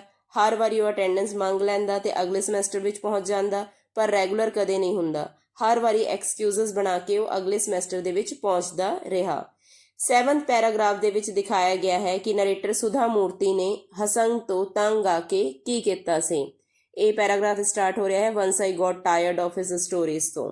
ਠੀਕ ਹੈ, ਇਸ ਦੇ ਵਿੱਚ ਫਰਸਟ ਕੁਐਸਚਨ ਬਣਦਾ ਹੈ ਕਿ ਹਸਨ ਦੇ ਪੇਰੈਂਟਸ ਨੂੰ ਕਿਉਂ ਬੁਲਾਇਆ ਗਿਆ, ਜਾਂ ਨਰੇਟਰ ਨੇ ਹਸਨ ਦੇ ਪੇਰੈਂਟਸ ਨੂੰ ਕਿਉਂ ਬੁਲਾਇਆ, ਜਾਂ ਫਿਰ ਨਰੇਟਰ ਵਰਡ ਦੀ ਥਾਂ ਤੇ ਸੁਧਾ ਮੂਰਤੀ ਵੀ ਆ ਸਕਦਾ ਹੈ ਕਿ ਸੁਧਾ ਮੂਰਤੀ ਨੇ ਕਿਉਂ ਬੁਲਾਇਆ ਸੀ ਹਸਨ ਦੇ ਪੇਰੈਂਟਸ ਨੂੰ, ਕਿਉਂਕਿ ਇਸ ਪੈਰਾਗ੍ਰਾਫ ਦੇ ਵਿੱਚ ਇਹੀ ਦਿਖਾਇਆ ਗਿਆ ਹੈ ਕਿ ਉਸਦੇ ਪੇਰੈਂਟਸ ਆਏ ਸੀ। ਸੈਕਿੰਡ ਕੁਐਸਚਨ ਬਣਦਾ ਹੈ ਕਿ ਨਰੇਟਰ ਨੇ ਜਾਂ ਸੁਧਾ ਮੂਰਤੀ ਨੇ ਹਸਨ ਦੇ ਪੇਰੈਂਟਸ ਨੂੰ ਹਸਨ ਦੇ ਬਾਰੇ ਕੀ ਦੱਸਿਆ। ਇਸ ਦਾ ਆਨਸਰ ਬਣਦਾ ਹੈ ਕਿ ਉਸਨੇ ਹਸਨ ਦੇ ਬਾਰੇ ਦੱਸਿਆ ਕਿ ਹਸਨ ਇੱਕ ਬਹੁਤ ਹੀ ਬ੍ਰਾਈਟ ਮਤਲਬ ਕਿ ਇੰਟੈਲੀਜੈਂਟ ਸਟੂਡੈਂਟ ਹੈ। ਉਸਦੇ ਵਿੱਚ ਬਿਲਕੁਲ ਵੀ ਐਰੋਗੈਂਸ ਨਹੀਂ ਹੈ, ਆਕੜ ਨਹੀਂ ਹੈ, ਪਰ ਉਸਦੀ ਇਕਲੌਤੀ ਪ੍ਰੋਬਲਮ ਕੀ ਹੈ ਕਿ ਉਹ ਬਿਲਕੁਲ ਵੀ ਸੀਰੀਅਸ ਨਹੀਂ ਹੈ ਕਲਾਸਿਸ ਨੂੰ ਲੈ ਕੇ। ਉਹ ਕਲਾਸਿਸ ਅਟੈਂਡ ਨਹੀਂ ਕਰਦਾ ਹੈ ਡੇਲੀ, ਉਹ ਬਹੁਤ ਜ਼ਿਆਦਾ ਇਨਡਿਸਿਪਲਿਨਡ ਹੈ। ਥਰਡ ਕੁਐਸਚਨ ਬਣਦਾ ਹੈ ਕਿ ਨਰੇਟਰ ਸੁਧਾ ਮੂਰਤੀ ਨੇ ਹਸਨ ਦੇ ਪੇਰੈਂਟਸ ਨੂੰ ਕੀ ਰਿਕੁਐਸਟ ਕੀਤੀ ਸੀ। ਤਾਂ ਆਨਸਰ ਬਣਦਾ ਹੈ ਕਿ ਉਹਨਾਂ ਨੇ ਉਸਦੇ ਪੇਰੈਂਟਸ ਨੂੰ ਰਿਕੁਐਸਟ ਕੀਤੀ ਕਿ ਜਿਹੜਾ ਉਹ ਹਰ ਰੋਜ਼ ਕਲਾਸਿਸ ਨਹੀਂ ਲਗਾਉਂਦਾ ਹੈ, ਰੈਗੂਲਰ ਨਹੀਂ ਹੈ, ਉਸ ਮੈਟਰ ਦੇ ਵਿੱਚ ਉਹ ਥੋੜਾ ਧਿਆਨ ਦੇਣ, ਉਸਦੇ ਨਾਲ ਗੱਲ ਕਰਨ, ਕਿਉਂਕਿ ਇਹ ਉਸਦੀ ਲਾਈਫ ਦਾ ਸਵਾਲ ਸੀ। 8th ਪੈਰਾਗ੍ਰਾਫ ਜਿਹੜਾ ਕਿ ਸਟਾਰਟ ਹੈ ਹਸਨਸ ਫਾਦਰ ਵਾਜ਼ ਅ ਬਿਜ਼ੀ ਮੈਨ ਤੋਂ, ਉਸਦੇ ਵਿੱਚ ਇਹ ਦਿਖਾਇਆ ਗਿਆ ਹੈ ਕਿ ਹਸਨ ਦੇ ਫਾਦਰ ਦਾ ਕੀ ਰਿਐਕਸ਼ਨ ਸੀ ਇਸ ਮੀਟਿੰਗ ਦੇ ਵਿੱਚ। ਨਰੇਟਰ ਦੀ ਗੱਲਾਂ ਸੁਣ ਕੇ, ਮਤਲਬ ਸੁਧਾ ਮੂਰਤੀ ਦੀ ਗੱਲਾਂ ਸੁਣ ਕੇ ਉਹਨਾਂ ਤੇ ਕੀ ਅਸਰ ਹੋਇਆ ਇਹ ਦਿਖਾਇਆ ਗਿਆ ਹੈ। ਉਸਦੇ ਫਾਦਰ ਨੇ ਇਹ ਗੱਲ ਕਹੀ ਸੀ ਕਿ ਬੱਚੇ ਜਦੋਂ ਵੱਡੇ ਹੋ ਜਾਂਦੇ ਹਨ ਤਾਂ ਉਹ ਪੇਰੈਂਟਸ ਦੀ ਗੱਲ ਨਹੀਂ ਮੰਨਦੇ ਹਨ, ਉਹਨਾਂ ਨੂੰ ਸਿਰਫ ਜ਼ਿੰਦਗੀ ਹੀ ਸਿਖਾ ਸਕਦੀ ਹੈ। ਇਸ ਦੇ ਵਿੱਚ ਫਰਸਟ ਕੁਐਸਚਨ ਬਣਦਾ ਹੈ ਕਿ ਹਸਨ ਦੇ ਫਾਦਰ ਕਿਸ ਤਰੀਕੇ ਦੇ ਇਨਸਾਨ ਸਨ। ਤਾਂ ਤੁਸੀਂ ਲਿਖ ਸਕਦੇ ਹੋ ਕਿ ਬਹੁਤ ਹੀ ਬਿਜ਼ੀ ਤੇ ਰਿਚ ਪਰਸਨ ਸਨ। ਉਹਨਾਂ ਦੇ ਕੋਲ ਆਪਣੇ ਬੇਟੇ ਲਈ ਵੀ ਬਿਲਕੁਲ ਵੀ ਟਾਈਮ ਨਹੀਂ ਸੀ ਤੇ ਨਾ ਹੀ ਉਹਨਾਂ ਨੂੰ ਕਿਸੇ ਗੱਲ ਦੀ ਕੋਈ ਪਰਵਾਹ ਸੀ। ਤੁਹਾਨੂੰ ਇਸ ਤਰੀਕੇ ਦੇ ਵੀ ਕੁਐਸਚਨ ਆ ਸਕਦੇ ਨੇ ਕਿ ਤੁਹਾਨੂੰ ਇੱਕ ਸੈਂਟੈਂਸ ਦਿੱਤਾ ਹੈ ਤੇ ਪੁੱਛਿਆ ਜਾ ਸਕਦਾ ਹੈ ਕਿ ਇਹ ਵਰਡਸ ਕਿਸ ਨੇ ਕਿਸ ਨੂੰ ਕਹੇ। ਜਿਵੇਂ ਆਇਆ ਕਰਦੇ ਸੀ ਨਾ ਪਹਿਲਾਂ ਜਦ ਤੁਸੀਂ ਛੋਟੇ ਹੁੰਦੇ ਸੀ, ਤਾਂ ਜਿਵੇਂ ਕਿ as long as he does well that is fine with me. ਹੁਣ ਤੁਹਾਨੂੰ ਇਹ ਦਿੱਤੀ ਹੋ ਸਕਦੀ ਹੈ ਲਾਈਨ, ਸੈਂਟੈਂਸ ਦਿੱਤਾ ਹੋ ਸਕਦਾ ਹੈ ਤੇ ਪੁੱਛਿਆ ਜਾ ਸਕਦਾ ਹੈ ਕਿਹਨੇ ਕਹੇ। ਤਾਂ ਇਹ ਸ਼ਬਦ ਜਿਹੜੇ ਸੀ ਹਸਨ ਦੇ ਫਾਦਰ ਨੂੰ, ਹਸਨ ਦੀ ਟੀਚਰ ਯਾਨੀ ਕਿ ਨਰੇਟਰ ਨੂੰ ਕਹੇ ਸਨ। ਨੈਕਸਟ ਲਾਈਨ ਜਿਹੜੀ ਉਹਨਾਂ ਨੇ ਕਹੀ ਸੀ ਉਹ ਵੀ ਆ ਸਕਦੀ ਹੈ only life will teach them, ਇੱਦਾਂ ਦੇ ਵੀ ਸੈਂਟੈਂਸ ਆ ਸਕਦੇ ਨੇ। ਨੈਕਸਟ ਪੈਰਾਗ੍ਰਾਫ ਜਿਹੜਾ ਕਿ ਸਿਰਫ ਇੱਕ ਲਾਈਨ ਦਾ ਹੈ but his mother was in tears, ਇਸ ਨੂੰ ਤੇ ਉਸ ਤੋਂ ਨੈਕਸਟ ਯਾਨੀ ਕਿ 10th paragraph madam I have failed as a mother ਨੂੰ ਮੈਂ ਇਕੱਠਾ ਲਿਆ ਹੈ। ਤੇ ਇਸ ਦੇ ਵਿੱਚ ਦਿਖਾਇਆ ਗਿਆ ਹੈ ਕਿ ਉਸਦੀ ਮਦਰ ਦੀਆਂ ਅੱਖਾਂ ਦੇ ਵਿੱਚ ਹੰਝੂ ਸਨ। ਉਸਦਾ ਕੀ ਰਿਐਕਸ਼ਨ ਸੀ ਕਿ ਉਹ ਰੋ ਰਹੀ ਸੀ, ਉਹ ਦੁਖੀ ਸੀ। ਤੇ ਉਸ ਤੋਂ ਬਾਅਦ ਦਿਖਾਇਆ ਗਿਆ ਹੈ ਕਿ ਹਸਨ ਦੀ ਮਦਰ ਹਸਨ ਦੇ ਬਾਰੇ ਕੰਪਲੇਨ ਕਰ ਰਹੀ ਸੀ ਤੇ ਦੱਸ ਰਹੀ ਸੀ ਟੀਚਰ ਨੂੰ ਕਿ ਉਹ ਬਿਲਕੁਲ ਵੀ ਉਸਦੀ ਗੱਲ ਨਹੀਂ ਸੁਣਦਾ ਹੈ। ਸਾਰੀ ਰਾਤ ਮਿਊਜ਼ਿਕ ਸੁਣਦਾ ਹੈ, ਫਰੈਂਡਸ ਦੇ ਨਾਲ ਗੱਲਾਂ ਕਰਦਾ ਹੈ, ਸਵੇਰੇ ਜਾ ਕੇ ਸੋ ਜਾਂਦਾ ਹੈ ਤੇ ਫਿਰ ਕਲਾਸ ਉਹ ਕਿੱਦਾਂ ਅਟੈਂਡ ਕਰੇਗਾ ਇੱਦਾਂ ਹੀ ਜੇ ਉਹ ਸਾਰੀ ਰਾਤ ਟਾਈਮ ਪਾਸ ਕਰ ਦੇਗਾ। ਤਾਂ ਇਹਦੇ ਵਿੱਚੋਂ ਵੀ ਤੁਹਾਨੂੰ ਕਈ ਕੁਐਸਚਨ ਬਣ ਸਕਦੇ ਨੇ, ਜਿਵੇਂ ਕਿ ਹਸਨ ਦੀ ਮਦਰ ਦਾ ਕੀ ਰਿਐਕਸ਼ਨ ਸੀ, ਠੀਕ ਹੈ, ਜਾਂ ਉਸਨੇ ਕਿਵੇਂ ਰਿਐਕਟ ਕੀਤਾ। ਤਾਂ ਤੁਸੀਂ ਲਿਖ ਸਕਦੇ ਹੋ ਕਿ ਉਹ ਰੋਣ ਲੱਗੀ ਤੇ ਬਹੁਤ ਹੀ ਪਰੇਸ਼ਾਨ ਹੋ ਗਈ ਸੀ ਕਿਉਂਕਿ ਉਸਨੂੰ ਲੱਗਦਾ ਸੀ ਕਿ ਉਹ ਐਜ਼ ਅ ਮਦਰ ਫੇਲ ਹੋ ਗਈ ਹੈ। ਤੁਹਾਨੂੰ ਇਹ ਕੁਐਸਚਨ ਘੁਮਾ ਫਿਰਾ ਕੇ ਇੱਦਾਂ ਵੀ ਪੁੱਛ ਸਕਦੇ ਨੇ ਕਿ ਉਹ ਰੋਣ ਕਿਉਂ ਲੱਗ ਗਈ ਸੀ, ਕਿਉਂਕਿ ਉਸਨੂੰ ਲੱਗ ਰਿਹਾ ਸੀ ਕਿ ਐਜ਼ ਅ ਮਦਰ ਉਹ ਫੇਲ ਹੋ ਗਈ ਹੈ, ਉਹ ਚੰਗੀ ਮਾਂ ਨਹੀਂ ਬਣ ਪਾਈ ਹੈ। ਦੂਜਾ ਕੁਐਸਚਨ ਆ ਸਕਦਾ ਹੈ ਕਿ ਹਸਨ ਸਾਰਾ ਦਿਨ ਕੀ ਕਰਿਆ ਕਰਦਾ ਸੀ ਐਜ਼ ਅ ਸਟੂਡੈਂਟ, ਜਾਂ ਫਿਰ ਤੁਸੀਂ ਪੁੱਛ ਸਕਦੇ ਨੇ ਕਿ ਉਸਦੀ ਲਾਈਫ ਦਾ ਕੀ ਰੂਟੀਨ ਸੀ। ਤਾਂ ਤੁਸੀਂ ਆਨਸਰ ਲਿਖ ਸਕਦੇ ਹੋ ਕਿ ਸਾਰਾ ਰਾਤ ਮਿਊਜ਼ਿਕ ਸੁਣਿਆ ਕਰਦਾ ਸੀ, ਫਰੈਂਡਸ ਨਾਲ ਗੱਲਾਂ ਕਰਦਾ ਸੀ ਤੇ ਸਵੇਰੇ ਜਾ ਕੇ 6 ਵਜੇ ਸੌਂਦਾ ਸੀ। ਤੀਸਰਾ ਕੁਐਸਚਨ ਬਣਦਾ ਹੈ ਕਿ ਆਪਣੇ ਮਦਰ ਦੀ ਉਹ ਗੱਲ ਸੁਣਿਆ ਕਰਦਾ ਸੀ ਹਸਨ। ਤਾਂ ਆਨਸਰ ਆਏਗਾ ਨੋ, ਨਾਟ ਐਟ ਆਲ। ਉਹ ਆਪਣੀ ਮਦਰ ਦੀ ਗੱਲ ਬਿਲਕੁਲ ਵੀ ਨਹੀਂ ਸੀ ਸੁਣਦਾ ਤੇ ਉਹ ਇਹ ਕਹਿੰਦਾ ਰਹਿੰਦਾ ਸੀ ਕਿ ਉਸਦੀ ਮਾਂ ਹਮੇਸ਼ਾ ਸੇਮ ਗੱਲਾਂ ਨੂੰ ਬਾਰ-ਬਾਰ ਰਿਪੀਟ ਕਰਦੀ ਹੀ ਰਹਿੰਦੀ ਹੈ। 11th ਤੇ 12th ਪੈਰਾਗ੍ਰਾਫ ਛੋਟੇ ਨੇ, ਇਸ ਕਰਕੇ ਮੈਂ ਇਕੱਠੇ ਲਏ ਨੇ। The meeting ended in an argument ਤੋਂ ਲੈ ਕੇ the only thing in life ਤੱਕ, ਠੀਕ ਹੈ। ਇਸ ਦੇ ਵਿੱਚ ਦਿਖਾਇਆ ਗਿਆ ਹੈ ਕਿ ਜਿਹੜੀ ਹਸਨ ਦੇ ਪੇਰੈਂਟਸ ਨਾਲ ਮੀਟਿੰਗ ਚੱਲੀ ਉਹ ਫਰੂਟਲੈਸਲੀ ਐਂਡ ਹੋ ਗਈ, ਮਤਲਬ ਉਸਦਾ ਕੋਈ ਵੀ ਚੰਗਾ ਨਤੀਜਾ ਨਹੀਂ ਨਿਕਲਿਆ। ਇਹਨਾਂ ਦੋ ਪੈਰਾਗ੍ਰਾਫਸ ਦੇ ਵਿੱਚੋਂ ਤੁਹਾਨੂੰ ਫਰਸਟ ਕੁਐਸਚਨ ਬਣਦਾ ਹੈ ਕਿ ਕਿਉਂ ਫਰੂਟਲੈਸਲੀ ਐਂਡ ਹੋ ਗਈ ਸੀ ਮੀਟਿੰਗ। ਤਾਂ ਇਹੀ ਆਨਸਰ ਆਏਗਾ ਹੈ ਕਿਉਂਕਿ ਉਸਦੇ ਦੋਨੋਂ ਪੇਰੈਂਟਸ ਦੇ ਵਿੱਚ ਯਾਨੀ ਮਾਂ-ਬਾਪ ਦੇ ਵਿੱਚ ਆਰਗੂਮੈਂਟ ਸ਼ੁਰੂ ਹੋ ਗਈ ਸੀ, ਬਹਿਸ ਸ਼ੁਰੂ ਹੋ ਗਈ ਸੀ ਤੇ ਉਹ ਇੱਕ ਦੂਸਰੇ ਨੂੰ ਬਲੇਮ ਕਰਨ ਲੱਗ ਗਏ ਸੀ। ਇਸ ਕਰਕੇ ਮੀਟਿੰਗ ਜਿਹੜੀ ਸੀ ਉਹ ਫਰੂਟਲੈਸਲੀ ਐਂਡ ਹੋ ਗਈ। ਦੂਸਰਾ ਕੁਐਸਚਨ ਇਹ ਵੀ ਬਣ ਸਕਦਾ ਹੈ ਕਿ ਉਹ ਰਿਸਪੌਂਸਿਬਿਲਿਟੀ ਚੱਕਣਾ ਚਾਹੁੰਦੀ ਸੀ ਜੁਆਇੰਟਲੀ ਉਹਦੀ। ਤਾਂ ਆਨਸਰ ਆਏਗਾ ਨੋ, ਉਹ ਉਸਦੀ ਜੁਆਇੰਟ ਰਿਸਪੌਂਸਿਬਿਲਿਟੀ ਮਿਲ ਕੇ ਲੈਣਾ ਹੀ ਨਹੀਂ ਸੀ ਚਾਹੁੰਦੇ, ਬਸ ਇੱਕ ਦੂਸਰੇ ਨੂੰ ਬਲੇਮ ਕਰਦੇ ਰਹਿੰਦੇ ਸਨ। ਅਗਲਾ ਕੁਐਸਚਨ ਬਣ ਸਕਦਾ ਹੈ ਕਿ ਹਸਨ ਦੇ ਫਾਦਰ ਨੇ ਉਸ ਦੀ ਮਦਰ ਨੂੰ ਕੀ ਕਿਹਾ ਜਾਂ ਫਿਰ ਉਸ ਦੀ ਮਦਰ ਦੇ ਉੱਪਰ ਕਿਸ ਚੀਜ਼ ਦਾ ਬਲੇਮ ਲਗਾਇਆ, ਦੋਸ਼ ਲਗਾਇਆ। ਤਾਂ ਉਸ ਦੇ ਫਾਦਰ ਨੇ ਕਿਹਾ ਕਿ ਉਹ ਮਾਂ ਹੈ, ਉਸ ਦੀ ਡਿਊਟੀ ਹੈ ਕਿ ਉਹ ਆਪਣੇ ਬੱਚੇ ਨੂੰ ਸਹੀ ਕਰੇ। ਮਤਲਬ ਹਸਨ ਦੇ ਫਾਦਰ ਦਾ ਮੰਨਣਾ ਸੀ ਕਿ ਹਸਨ ਨੂੰ ਸੁਧਾਰਨਾ ਹਸਨ ਦੀ ਮਦਰ ਦੀ ਡਿਊਟੀ ਹੈ, ਉਹਨਾਂ ਦੀ ਨਹੀਂ ਹੈ। ਉਹ ਕਹਿ ਰਹੇ ਸਨ ਕਿ ਵੱਧ ਤੋਂ ਵੱਧ ਟਾਈਮ ਉਸ ਨੂੰ ਸਪੈਂਡ ਕਰਨਾ ਚਾਹੀਦਾ ਹੈ ਕਿਉਂਕਿ ਉਹ ਤਾਂ ਬਿਜ਼ੀ ਰਹਿੰਦੇ ਨੇ, ਤੇ ਉਹ ਉਸ ਨੂੰ ਕਹਿ ਰਹੇ ਸਨ ਕਿ ਉਹ ਐਜ਼ ਏ ਮਦਰ ਫੇਲ ਹੋ ਗਈ ਹੈ। ਤੀਸਰਾ ਕੁਐਸਚਨ ਬਣਦਾ ਹੈ ਕਿ ਉਸ ਦੀ ਮਦਰ ਨੇ ਫਾਦਰ ਦੇ ਉੱਪਰ ਕੀ ਬਲੇਮ ਪਾਇਆ ਸੀ, ਜਾਂ ਫਿਰ ਇਹ ਵੀ ਕਹਿ ਸਕਦੀ ਹਾਂ ਕਿ ਹਸਨ ਦੀ ਮਦਰ ਨੇ ਫਾਦਰ ਨੂੰ ਕੀ ਰਿਕੁਐਸਟ ਕੀਤੀ ਸੀ। ਤਾਂ ਉਸ ਦਾ ਆਨਸਰ ਆਏਗਾ ਕਿ ਹਸਨ ਦੀ ਮਦਰ ਨੇ ਉਸਦੇ ਫਾਦਰ ਨੂੰ ਰਿਕੁਐਸਟ ਕੀਤੀ ਸੀ ਜਾਂ ਫਿਰ ਉਹ ਚਾਹੁੰਦੀ ਸੀ ਉਹਨਾਂ ਤੋਂ ਕਿ ਐਜ਼ ਏ ਫਾਦਰ ਉਹ ਹਸਨ ਦੇ ਨਾਲ ਗੱਲ ਕਰਿਆ ਕਰਨ, ਕਿਉਂਕਿ ਲੜਕਿਆਂ ਨੂੰ ਕੰਟਰੋਲ ਕਰਨਾ ਬਹੁਤ ਹੀ ਡਿਫਿਕਲਟ ਹੁੰਦਾ ਹੈ, ਸਿਰਫ ਮੈਨ ਟੂ ਮੈਨ ਹੀ ਗੱਲ ਕੀਤੀ ਜਾ ਸਕਦੀ ਹੈ। ਇਹ ਵੀ ਬਲੇਮ ਪਾਇਆ ਸੀ ਕਿ ਸਿਰਫ ਪੈਸੇ ਹੀ ਕਮਾਉਣਾ ਜ਼ਿੰਦਗੀ ਦੇ ਵਿੱਚ ਇਕਲੌਤਾ ਕੰਮ ਨਹੀਂ ਹੁੰਦਾ ਹੈ। ਨੈਕਸਟ ਕੁਐਸਚਨ ਤੁਹਾਨੂੰ ਉਹੀ ਵਟ ਤੇ ਹੂਮ ਵਾਲੇ ਬਣ ਸਕਦੇ ਨੇ। For example, it is your duty to correct him, you should spend more time with him. ਇਹ ਕਿਹਨੇ ਕਿਹਨੂੰ ਕਹੇ ਸਨ? ਇਹ ਹਸਨ ਦੇ ਫਾਦਰ ਨੇ ਹਸਨ ਦੀ ਮਦਰ ਨੂੰ ਕਹੇ ਸਨ। ਜਾਂ ਫਿਰ it is difficult to control boys, ਇਹ ਕਿਹਨੇ ਕਿਹਨੂੰ ਕਹੇ ਸਨ? ਇਹ ਹਸਨ ਦੀ ਮਦਰ ਨੇ ਹਸਨ ਦੇ ਫਾਦਰ ਨੂੰ ਕਹੇ ਸਨ। ਮਤਲਬ ਕੋਈ ਵੀ ਡਾਇਲੌਗ ਦਿੱਤਾ ਹੋ ਸਕਦਾ ਹੈ ਤੇ ਪੁੱਛਿਆ ਜਾ ਸਕਦਾ ਹੈ ਕਿ ਕਿਹਨੇ ਕਿਹਨੂੰ ਕਹੇ ਸਨ। 13th ਤੇ 14th ਪੈਰਾਗ੍ਰਾਫ ਜਿਹੜਾ ਕਿ ਸਟਾਰਟ ਹੈ this continued for a while ਤੋਂ ਲੈ ਕੇ God willing we will meet again ਤੱਕ। ਇਹਨਾਂ ਦੋ ਪੈਰਾਗ੍ਰਾਫਸ ਦੇ ਵਿੱਚ ਦਿਖਾਇਆ ਗਿਆ ਹੈ ਕਿ ਕਿਵੇਂ ਹਸਨ ਐਂਡ ਦੇ ਵਿੱਚ ਫਸਟ ਕਲਾਸ ਲੈ ਕੇ ਪਾਸ ਹੋ ਗਿਆ, ਚਾਹੇ ਉਸਨੇ ਆਪਣੇ ਸਾਰੇ ਤਰੀਕੇ ਸੇਮ ਹੀ ਰੱਖੇ, ਕਦੇ ਵੀ ਨਹੀਂ ਸੁਧਰਿਆ। ਫਿਰ ਵੀ ਕੁਐਸਚਨ ਆ ਸਕਦਾ ਹੈ ਕਿ ਉਹ ਪਾਸ ਹੋਣ ਤੋਂ ਬਾਅਦ ਟੀਚਰ ਨੂੰ ਮਿਲਣ ਆਇਆ ਸੀ। ਤਾਂ ਹਾਂ, ਉਹ ਮਿਲਣ ਨੂੰ ਆਇਆ ਸੀ ਨਰੇਟਰ ਨੂੰ। ਉਸਨੇ ਹੋਰ ਕੀ ਕਿਹਾ ਸੀਗਾ ਟੀਚਰ ਨੂੰ? ਥੈਂਕ ਯੂ ਅਦਾ ਕੀਤਾ ਸੀ। ਕਿਉਂ ਥੈਂਕਸ ਕਿਹਾ ਸੀ? ਇਹ ਆ ਸਕਦਾ ਹੈ ਕੁਐਸਚਨ। ਥੈਂਕ ਯੂ ਇਸ ਲਈ ਕਿਹਾ ਸੀ ਕਿਉਂਕਿ ਟੀਚਰ ਦੇ ਕਾਈਂਡ ਹਾਰਟਡ ਹੋਣ ਦੀ ਵਜ੍ਹਾ ਦੇ ਨਾਲ ਹੀ ਉਸਨੂੰ ਅਟੈਂਡੈਂਸ ਮਿਲਦੀ ਰਹੀ ਤੇ ਉਹ 3 ਸਾਲ ਤੱਕ ਪੜ੍ਹ ਸਕਿਆ ਤੇ ਕਾਲਜ ਪਾਸ ਕਰ ਸਕਿਆ। ਠੀਕ ਹੈ। ਫਿਰ ਤੁਹਾਨੂੰ ਡਾਇਲੌਗ ਵਾਈਜ਼ ਵੀ ਕੁਐਸਚਨ ਆ ਸਕਦਾ ਹੈ ਕਿਸਨੇ ਕਿਸ ਨੂੰ ਕਹੇ। For example, thank you for teaching me, ਤਾਂ ਇਹ ਹਸਨ ਨੇ ਕਿਸ ਨੂੰ ਕਹੇ ਸਨ? ਸੁਧਾ ਮੂਰਤੀ ਨੂੰ ਕਹੇ ਸਨ। ਕੋਈ ਵੀ ਡਾਇਲੌਗ ਆ ਸਕਦਾ ਹੈ। ਹੁਣ ਅਸੀਂ ਦੇਖਾਂਗੇ 16th ਤੇ 17th ਪੈਰਾਗ੍ਰਾਫ। ਇੱਕ ਹੋਰ ਲਾਈਨ ਦਿੱਤੀ ਗਈ ਹੈ, ਉਹ ਵੀ ਮੈਂ ਇਸ ਦੇ ਵਿੱਚ ਐਡ ਕਰ ਲਈ ਹੈ। ਮਤਲਬ 1 Monday ਮਾਰਨਿੰਗ ਮਾਈ ਸੈਕਟਰੀ ਤੋਂ ਲੈ ਕੇ in that case let him see me at 2 PM ਤੱਕ ਮੈਂ ਐਡ ਕੀਤਾ ਹੈ। ਇਸ ਦੇ ਵਿੱਚ ਦਿਖਾਇਆ ਗਿਆ ਹੈ ਕਿ ਇੱਕ ਦਿਨ ਸੁਧਾ ਮੂਰਤੀ ਜੀ ਆਪਣੇ ਆਫਿਸ ਦੇ ਵਿੱਚ ਮੰਡੇ ਮਾਰਨਿੰਗ ਵਾਲੀ ਸਵੇਰ ਦੇ ਦਿਨ ਬਹੁਤ ਹੀ ਬਿਜ਼ੀ ਸਨ। ਬਹੁਤ ਸਾਰੇ ਲੈਟਰਸ ਪਏ ਹੋਏ ਸਨ ਜਿਨ੍ਹਾਂ ਦੇ ਆਨਸਰ ਦੇਣੇ ਸਨ, ਜਵਾਬ ਦੇਣੇ ਬਾਕੀ ਸਨ। ਤਾਂ ਸੈਕਟਰੀ ਨੇ ਆ ਕੇ ਦੱਸਿਆ ਕਿ ਕੋਈ ਸੇਲਸ ਪਰਸਨ ਉਹਨਾਂ ਨੂੰ ਮਿਲਣਾ ਚਾਹੁੰਦਾ ਹੈ। ਪਹਿਲਾਂ ਤਾਂ ਉਹਨਾਂ ਨੇ ਸਾਫ਼ ਮਨਾ ਕਰ ਦਿੱਤਾ, ਪਰ ਸੈਕਟਰੀ ਨੇ ਦੱਸਿਆ ਕਿ ਉਹ ਉਹਨਾਂ ਦਾ ਸਟੂਡੈਂਟ ਰਹਿ ਚੁੱਕਾ ਹੈ। ਸੈਕਟਰੀ ਨੂੰ ਵੀ ਪਤਾ ਸੀ ਕਿ ਸੁਧਾ ਮੂਰਤੀ ਨੂੰ ਆਪਣੇ ਸਟੂਡੈਂਟਸ ਦੇ ਨਾਲ ਬਹੁਤ ਜ਼ਿਆਦਾ ਪਿਆਰ ਸੀ, ਇਸ ਕਰਕੇ ਉਹ ਉਸ ਨੂੰ ਨਾ ਨਹੀਂ ਕਰ ਪਾਈ ਸੀ। ਇਹ ਸਭ ਜਾਣਨ ਤੋਂ ਬਾਅਦ ਸੁਧਾ ਮੂਰਤੀ ਨੇ ਕਿਹਾ ਕਿ ਕੋਈ ਗੱਲ ਨਹੀਂ, ਉਸ ਨੂੰ 2 ਵਜੇ ਦਾ ਟਾਈਮ ਦੇ ਦਿਓ। ਇਸ ਦੇ ਵਿੱਚ ਵੀ ਸਿੰਪਲ ਕੁਐਸਚਨ ਬਣ ਸਕਦੇ ਨੇ ਕਿ ਕਿਸਨੇ ਆ ਕੇ ਦੱਸਿਆ ਸੀ ਕਿ ਸੇਲਸ ਪਰਸਨ ਮਿਲਣਾ ਚਾਹੁੰਦਾ ਹੈ? ਸੈਕਟਰੀ ਨੇ। ਠੀਕ ਹੈ। ਸੈਕਿੰਡ ਕੁਐਸਚਨ ਬਣ ਸਕਦਾ ਹੈ ਕਿ ਸੈਕਟਰੀ ਨੇ ਕੀ ਆ ਕੇ ਦੱਸਿਆ ਸੀ ਮੰਡੇ ਮਾਰਨਿੰਗ ਨੂੰ? ਤਾਂ ਉਸਨੇ ਦੱਸਿਆ ਸੀ ਕਿ ਕੋਈ ਸੇਲਸ ਪਰਸਨ ਉਹਨਾਂ ਨੂੰ ਮਿਲਣਾ ਚਾਹੁੰਦਾ ਹੈ ਜਿਹੜਾ ਕਿ ਉਹਨਾਂ ਦਾ ਸਟੂਡੈਂਟ ਵੀ ਰਹਿ ਚੁੱਕਾ ਹੈ। ਥਰਡ ਕੁਐਸਚਨ ਬਣ ਸਕਦਾ ਹੈ ਜਿਹੜਾ ਕਿ ਇੰਪੋਰਟੈਂਟ ਹੋ ਸਕਦਾ ਹੈ ਕਿ ਸੈਕਟਰੀ ਮਨਾ ਕਿਉਂ ਨਹੀਂ ਸੀ ਕਰ ਪਾਈ ਸੇਲਸ ਪਰਸਨ ਨੂੰ ਸੁਧਾ ਮੂਰਤੀ ਨੂੰ ਮਿਲਣ ਤੋਂ? ਤਾਂ ਤੁਸੀਂ ਆਨਸਰ ਦੇ ਸਕਦੇ ਹੋ ਕਿਉਂਕਿ ਸੈਕਟਰੀ ਨੂੰ ਵੀ ਪਤਾ ਸੀ ਕਿ ਸੁਧਾ ਮੂਰਤੀ ਨੂੰ ਆਪਣੇ ਸਟੂਡੈਂਟਸ ਦੇ ਨਾਲ ਬਹੁਤ ਜ਼ਿਆਦਾ ਪਿਆਰ ਹੈ, ਬਹੁਤ ਜ਼ਿਆਦਾ ਅਟੈਚਮੈਂਟ ਹੈ। ਤੇ ਜਦੋਂ ਉਸਨੂੰ ਪਤਾ ਲੱਗਿਆ ਸੀ ਕਿ ਸੇਲਸ ਪਰਸਨ ਸੁਧਾ ਮੂਰਤੀ ਦਾ ਸਟੂਡੈਂਟ ਹੈ ਤਾਂ ਉਹ ਫਿਰ ਉਸ ਸਟੂਡੈਂਟ ਨੂੰ ਮਨਾ ਨਹੀਂ ਕਰ ਪਾਈ। ਨੈਕਸਟ ਕੁਐਸਚਨ ਹੋ ਸਕਦਾ ਹੈ ਕਿ ਸੁਧਾ ਮੂਰਤੀ ਸੇਲਸ ਪਰਸਨ ਨੂੰ ਮਿਲਣ ਲਈ ਤਿਆਰ ਹੋ ਗਈ ਸੀ, ਤੇ ਜੇ ਹੋ ਗਈ ਸੀ ਤਾਂ ਕਿਉਂ ਹੋ ਗਈ ਸੀ? ਤਾਂ ਤੁਸੀਂ ਆਨਸਰ ਦੇ ਸਕਦੇ ਹੋ yes, she was ready to meet the salesperson. Why? Because she got to know that the salesperson was his student. ਕਿ salesperson ਉਹਨਾਂ ਦਾ ਸਟੂਡੈਂਟ ਸੀ, ਇਹ ਉਹਨਾਂ ਨੂੰ ਪਤਾ ਲੱਗਿਆ ਸੀ ਤਾਂ ਨਹੀਂ ਮਨਾ ਕਰ ਪਾਈ। 18th, 19th ਤੇ 20th ਪੈਰਾਗ੍ਰਾਫ ਦੇ ਵਿੱਚ salesperson ਦੀ ਹੀ ਗੱਲ ਕੀਤੀ ਗਈ ਹੈ। Though I do tell some stories during my lectures on computer software. ਇੱਥੋਂ ਤੱਕ ਦੀ ਸਾਰੇ ਦੇ ਸਾਰੇ ਸੈਂਟੈਂਸਸ ਨੂੰ ਮੈਂ ਇਨਕਲੂਡ ਕੀਤਾ ਹੈ। ਸੇਲਸ ਪਰਸਨ 35 ਈਅਰਸ ਦਾ ਇੱਕ ਬੰਦਾ ਹੈ ਜੋ ਕਿ ਕਾਫੀ ਪਲੰਪ ਹੈ, ਮਤਲਬ ਬਹੁਤ ਹੀ ਚਬੀ ਹੈ। ਉਹ ਬਾਲਡ ਹੈ। ਠੀਕ ਹੈ। BALD ਨੂੰ ਬਾਲਡ ਜਾਂ ਬੈਲਡ ਕੁਝ ਨਹੀਂ ਪੜ੍ਹਨਾ ਹੈ, ਬਾਲਡ ਪੜ੍ਹਨਾ ਹੈ। ਬਾਲਡ ਮਤਲਬ ਗੰਜਾ, ਜਿਹਦੇ ਸਿਰ ਤੇ ਬਾਲ ਨਹੀਂ ਨੇ। ਠੀਕ ਹੈ। ਉਸਨੇ ਠੀਕ ਠਾਕ ਤਰੀਕੇ ਦੇ ਕੱਪੜੇ ਪਾਏ ਹੋਏ ਨੇ। ਉਸਦੇ ਹੱਥ ਦੇ ਵਿੱਚ ਇੱਕ ਸੌਫਟਵੇਅਰ ਦੀ CD ਵੀ ਸੀ। ਸੁਧਾ ਮੂਰਤੀ ਨੇ ਉਸਨੂੰ ਪਹਿਚਾਣਿਆ ਹੀ ਨਹੀਂ, ਤਾਂ ਉਸਨੇ ਸਮਾਈਲ ਕਰਦੇ ਹੋਏ ਕਿਹਾ ਕਿ ਤੁਸੀਂ ਆਪਣੇ ਸਾਰੇ ਸਟੂਡੈਂਟਸ ਨੂੰ ਕਿਵੇਂ ਯਾਦ ਰੱਖ ਸਕਦੇ ਹੋ, ਕਿਵੇਂ ਪਹਿਚਾਣ ਸਕਦੇ ਹੋ। ਉਸਨੇ ਸੁਧਾ ਜੀ ਨੂੰ ਯਾਦ ਦਿਲਾਉਣ ਦੇ ਲਈ ਇਹ ਵੀ ਦੱਸਿਆ ਕਿ ਉਹ ਹਮੇਸ਼ਾ ਕਲਾਸ ਦੇ ਵਿੱਚ ਲੇਟ ਆਇਆ ਕਰਦਾ ਸੀ।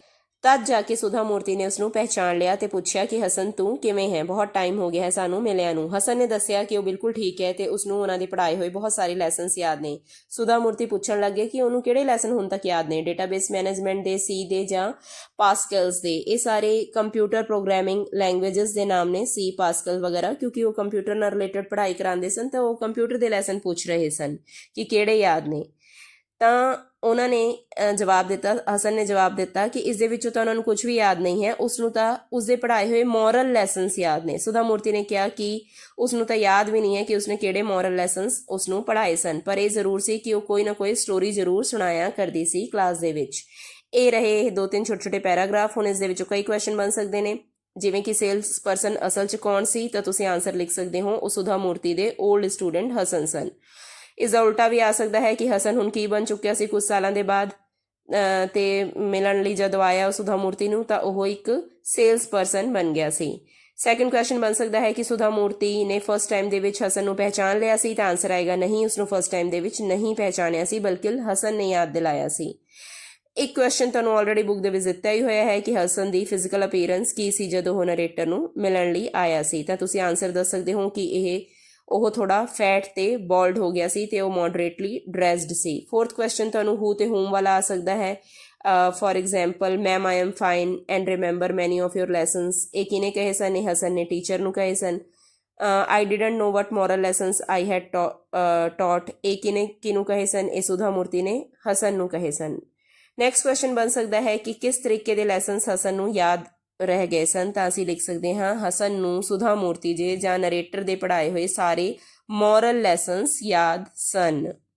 ਨੈਕਸਟ ਮੈਂ ਸਾਰੀ ਕਨਵਰਸੇਸ਼ਨ ਨੂੰ ਇੱਕ ਪੈਰਾਗ੍ਰਾਫ ਦੇ ਵਿੱਚ ਲਿਆ ਹੈ, ਜਿਵੇਂ ਕਿ Hasan what are you doing ਤੋਂ ਲੈ ਕੇ ਸੌਫਟਵੇਅਰ ਡੋਰ ਟੂ ਡੋਰ ਤੱਕ, ਠੀਕ ਹੈ। ਇਹ ਇੱਕ ਪੈਰਾਗ੍ਰਾਫ ਦੇ ਵਿੱਚ ਮੈਂ ਲਿਆ ਹੈ।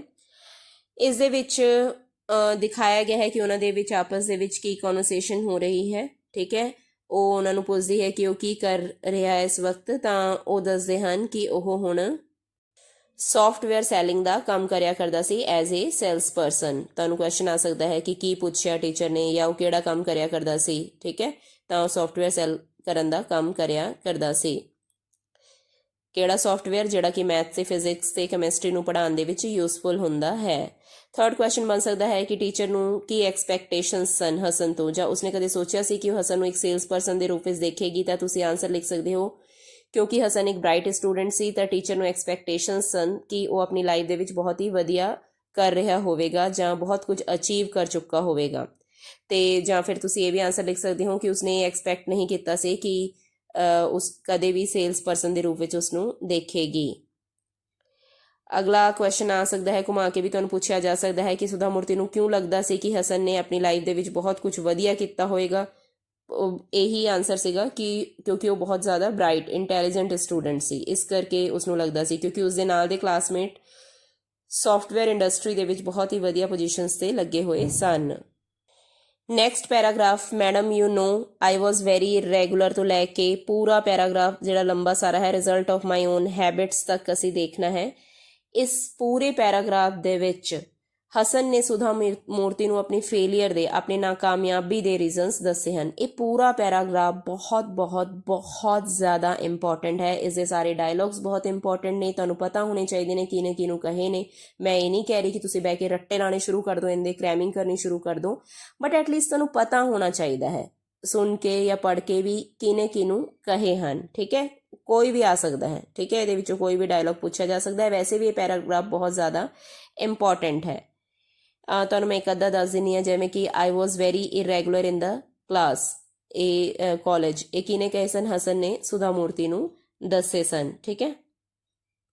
ਹੁਣ ਤੁਹਾਨੂੰ ਇਹਦੇ ਵਿੱਚ ਹੋਰ ਕਿਵੇਂ ਕੁਐਸਚਨ ਬਣ ਸਕਦੇ ਨੇ। ਵਾਜ਼ ਹਸਨ ਰੈਗੂਲਰ ਇਨ ਦਾ ਕਲਾਸ, ਕੀ ਹਸਨ ਕਲਾਸ 'ਚ ਰੈਗੂਲਰ ਸੀ, ਤਾਂ ਆਨਸਰ ਆਏਗਾ ਨੋ, ਹੀ ਵਾਜ਼ ਨਾਟ।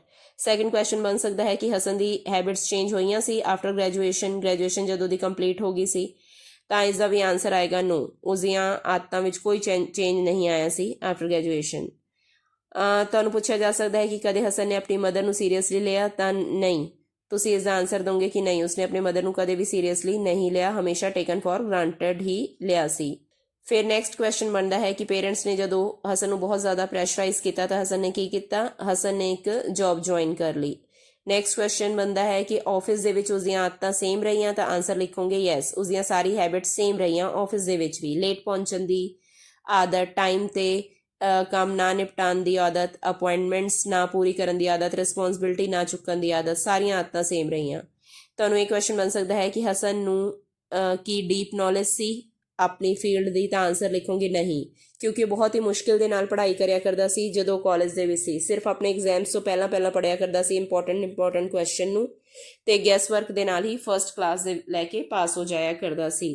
ਤੁਹਾਨੂੰ ਕੁਐਸਚਨ ਘੁਮਾ ਕੇ ਵੀ ਪੁੱਛ ਸਕਦੇ ਨੇ ਕਿ ਉਹ ਪਾਸ ਕਿਉਂ ਹੋ ਜਾਇਆ ਕਰਦਾ ਸੀ, ਕਿਉਂਕਿ ਉਹ ਗੈਸ ਵਰਕ ਨਾਲ ਕੰਮ ਕਰਿਆ ਕਰਦਾ ਸੀ, ਇੰਪੋਰਟੈਂਟ ਲਰਨ ਕਰ ਲਿਆ ਕਰਦਾ ਸੀ, ਤੇ ਵਧੀਆ ਤਰੀਕੇ ਨਾਲ ਸਾਰਾ ਸਾਲ ਪੜ੍ਹਾਈ ਨਾ ਕਰਨ ਕਰਕੇ ਉਸਨੂੰ ਪ੍ਰੋਪਰ ਨੌਲੇਜ ਨਹੀਂ ਸੀ। ਤੁਹਾਨੂੰ ਕੁਐਸਚਨ ਬਣ ਸਕਦਾ ਹੈ ਕਿ ਆਫਿਸ ਦੇ ਵਿੱਚ ਪ੍ਰੋਪਰਲੀ ਕੰਮ ਕਰ ਪਾਇਆ, ਤੇ ਜੇ ਨਹੀਂ ਕਰ ਪਾਇਆ ਤਾਂ ਕਿਉਂ ਨਹੀਂ ਕਰ ਪਾਇਆ, ਤਾਂ ਤੁਸੀਂ ਆਨਸਰ ਦੋਗੇ ਕਿ ਨਹੀਂ, ਉਹ ਆਪਣੀਆਂ ਆਦਤਾਂ ਦੇ ਕਰਕੇ ਆਫਿਸ ਦੇ ਵਿੱਚ ਪ੍ਰੋਪਰਲੀ ਕੰਮ ਨਹੀਂ ਕਰ ਪਾਇਆ। ਠੀਕ ਹੈ, ਕਿਉਂਕਿ ਉਸਨੂੰ ਰਿਸਪੌਂਸਿਬਿਲਿਟੀ ਚੱਕਣ ਤੇ ਟਾਈਮ ਤੇ ਕੰਮ ਨਿਪਟਾਉਣ ਜਾਂ ਆਫਿਸ ਪਹੁੰਚਣ ਦੀ ਆਦਤ ਨਹੀਂ ਸੀ, ਤੇ ਦੂਜੀ ਗੱਲ ਹੈ ਉਸਨੂੰ ਪ੍ਰੋਪਰ ਨੌਲੇਜ ਵੀ ਨਹੀਂ ਸੀ। ਤੁਹਾਨੂੰ ਇਹ ਵੀ ਕੁਐਸਚਨ ਬਣ ਸਕਦਾ ਹੈ ਕਿ ਤੁਹਾਨੂੰ ਜਿਹੜਾ ਕਿ ਆਲਰੇਡੀ ਬੁੱਕ 'ਚ ਦਿੱਤਾ ਵੀ ਹੋਇਆ ਹੈ ਕਿ ਹਸਨ ਨਰਡਸ ਕਿਹਨਾਂ ਨੂੰ ਆਖਿਆ ਕਰਦਾ ਸੀ। ਠੀਕ ਹੈ, ਤਾਂ ਆਪਾਂ ਇਸ ਚੀਜ਼ ਨੂੰ ਸਕਿਪ ਕਰਾਂਗੇ ਕਿਉਂਕਿ ਤੁਹਾਨੂੰ ਆਲਰੇਡੀ ਆਇਆ ਹੋਇਆ ਹੈ। ਫਿਰ ਉਸ ਤੋਂ ਬਾਅਦ ਤੁਹਾਨੂੰ ਕੁਐਸਚਨ ਬਣ ਸਕਦਾ ਹੈ ਕਿ ਹਸਨ ਕਦੇ ਵੀ ਕਿਸੇ ਜੌਬ ਤੇ ਟਿਕ ਪਾਇਆ, ਤਾਂ ਤੁਸੀਂ ਆਨਸਰ ਕਹੋਗੇ ਕਿ ਨਹੀਂ, ਉਹ ਕਦੇ ਵੀ ਕਿਸੇ ਜੌਬ ਤੇ ਨਹੀਂ ਟਿਕ ਪਾਇਆ। ਜੇ ਕਿਉਂ ਪੁੱਛ ਲੈਣ ਕਿਉਂ ਨਹੀਂ ਟਿਕ ਪਾਇਆ, ਕਿਉਂਕਿ ਕੋਈ ਵੀ ਇੰਪਲੋਇਰ ਇਹੋ ਜਿਹੇ ਇੰਪਲੋਈ ਨੂੰ ਨਹੀਂ ਚਾਹੁੰਦਾ ਹੈ ਜਿਹੜਾ ਕਿ ਹਾਰਡ ਵਰਕਿੰਗ ਤੇ ਡਿਸਿਪਲਿਨਡ ਨਾ ਹੋਵੇ। ਨੈਕਸਟ ਕੁਐਸਚਨ ਬਣ ਸਕਦਾ ਹੈ ਕਿ ਤੰਗ ਆ ਕੇ ਉਸਦੇ ਫਾਦਰ ਨੇ ਕੀ ਡਿਸੀਜ਼ਨ ਲਿਆ ਸੀ, ਤਾਂ ਉਸਦੇ ਫਾਦਰ ਨੇ ਹਸਨ ਤੋਂ ਪਰੇਸ਼ਾਨ ਹੋ ਕੇ ਕਿਹਾ ਸੀ ਕਿ ਉਹ ਉਹਨਾਂ ਤੋਂ ਅਲੱਗ ਰਹਿਣਾ ਸ਼ੁਰੂ ਕਰ ਦੇਵੇ, ਸੈਪਰੇਟ ਰਹਿਣਾ ਸ਼ੁਰੂ ਕਰ ਦੇਵੇ, ਮਤਲਬ ਘਰ ਛੱਡ ਕੇ ਚਲਾ ਜਾਵੇ। ਇਹ ਕੁਐਸਚਨ ਵੀ ਬਣ ਸਕਦਾ ਹੈ ਕਿ ਹਸਨ ਨੂੰ ਜੋ ਵੀ ਹੋਇਆ ਉਸਦੇ ਲਈ ਕੀ ਉਸਨੂੰ ਰਿਗਰੈਟ ਸੀ ਆਪਣੀ ਲਾਈਫ ਦੇ ਵਿੱਚ ਕੋਈ, ਤਾਂ ਤੁਸੀਂ ਆਨਸਰ ਲਿਖੋਗੇ ਕਿ ਹਾਂ, ਜੋ ਕੁਝ ਵੀ ਉਸਨੇ ਪਾਸਟ ਦੇ ਵਿੱਚ ਕੀਤਾ ਉਸਨੂੰ ਉਸ ਗੱਲ ਦਾ ਬਹੁਤ ਜ਼ਿਆਦਾ ਦੁੱਖ ਸੀ, ਰਿਗਰੈਟ ਸੀ। ਉਸਨੂੰ ਇਸ ਗੱਲ ਦਾ ਰਿਗਰੈਟ ਸੀ ਕਿ ਉਸਦੀ ਬੁਰੀ ਆਦਤਾਂ ਦੇ ਕਰਕੇ ਅੱਜ ਜਿਹੜੀ ਲਾਈਫ ਹੈ ਉਸਦੀ ਸਕਸੈਸਫੁਲ ਨਹੀਂ ਹੈ, ਤੇ ਉਸਦੇ ਕੋਲ ਇੱਕ ਵਧੀਆ ਕਰੀਅਰ ਨਹੀਂ ਹੈ।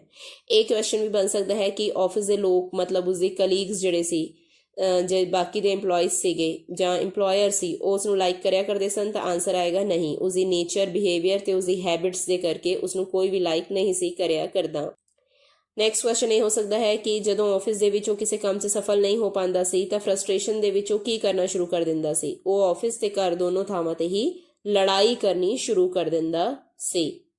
ਹੁਣ ਲਾਸਟ ਪੈਰਾਗ੍ਰਾਫ ਦੇ ਵਿੱਚ ਮੈਂ ਕੀ ਇਨਕਲੂਡ ਕੀਤਾ ਹੈ, ਜਿੰਨਾ ਵੀ ਬਾਕੀ ਦਾ ਰਹਿ ਗਿਆ ਹੈ, I felt sorry for Hasan ਤੋਂ ਲੈ ਕੇ ਐਂਡ ਤੱਕ, find him happy and successful ਤੱਕ। ਠੀਕ ਹੈ, ਇਸ 'ਚ ਮੈਂ ਸਾਰਾ ਕੁਝ ਇਨਕਲੂਡ ਕਰ ਲਿਆ ਹੈ। ਇਸ ਦੇ ਵਿੱਚ ਦਿਖਾਇਆ ਗਿਆ ਹੈ ਕਿ ਕਿਵੇਂ ਸੁਧਾ ਮੂਰਤੀ ਨੇ ਹਸਨ ਨੂੰ ਮੋਟੀਵੇਟ ਕੀਤਾ, ਉਸ ਨੂੰ ਇਨਸਪਾਇਰ ਕੀਤਾ ਕਿ ਆਪਣੀ ਲਾਈਫ ਦੇ ਵਿੱਚ ਹਜੇ ਵੀ ਉਹ ਕੁਝ ਬੈਟਰ ਕਰਕੇ ਦਿਖਾ ਸਕਦਾ ਹੈ। ਕੁਐਸਚਨ ਬਣ ਸਕਦਾ ਹੈ ਕਿ ਹਸਨ ਦੇ ਬਾਰੇ ਸਭ ਕੁਝ ਜਾਣਨ ਤੋਂ ਬਾਅਦ ਸੁਧਾ ਮੂਰਤੀ ਨੂੰ ਦੁੱਖ ਹੋਇਆ, ਤਾਂ ਆਨਸਰ ਆਏਗਾ yes, she felt sorry for Hasan. ਇਹ ਵੀ ਕੁਐਸਚਨ ਆ ਸਕਦਾ ਹੈ ਕਿ ਕਿਉਂ ਦੁੱਖ ਹੋਇਆ, ਕਿਉਂਕਿ ਉਹ ਇੱਕ ਇੰਟੈਲੀਜੈਂਟ ਸਟੂਡੈਂਟ ਸੀ, ਉਸਦੀ ਨੇਚਰ ਬਹੁਤ ਹੀ ਵਧੀਆ ਸੀ, ਉਸਦੇ ਵਿੱਚ ਐਰੋਗੈਂਸ ਬਿਲਕੁਲ ਵੀ ਨਹੀਂ ਸੀ, ਇਸ ਦੇ ਬਾਵਜੂਦ ਵੀ ਆਪਣੀ ਲਾਈਫ ਦੇ ਵਿੱਚ ਕੁਝ ਵਧੀਆ ਨਹੀਂ ਕਰ ਪਾਇਆ ਸੀ, ਇਸ ਕਰਕੇ ਉਹਨਾਂ ਨੂੰ ਦੁੱਖ ਹੋਇਆ।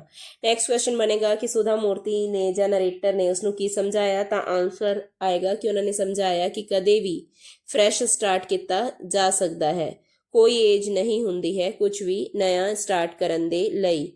ਨੈਕਸਟ ਕੁਐਸਚਨ ਬਣ ਸਕਦਾ ਹੈ ਕਿ ਸੁਧਾ ਮੂਰਤੀ ਨੇ, ਨਰੇਟਰ ਨੇ ਉਸਨੂੰ ਕੀ ਸਮਝਾਇਆ, ਤਾਂ ਆਨਸਰ ਆਏਗਾ ਕਿ ਉਹਨਾਂ ਨੇ ਸਮਝਾਇਆ ਕਿ ਕਦੇ ਵੀ ਫਰੈਸ਼ ਸਟਾਰਟ ਕੀਤਾ ਜਾ ਸਕਦਾ ਹੈ, ਕੋਈ ਏਜ ਨਹੀਂ ਹੁੰਦੀ ਹੈ ਕੁਝ ਵੀ ਨਿਊ ਸਟਾਰਟ ਕਰਨ ਦੇ ਲਈ, ਇਸ ਕਰਕੇ ਉਸਨੂੰ ਡਿਸਅਪੁਆਇੰਟਡ ਫੀਲ ਕਰਨ ਦੀ ਲੋੜ ਨਹੀਂ ਹੈ।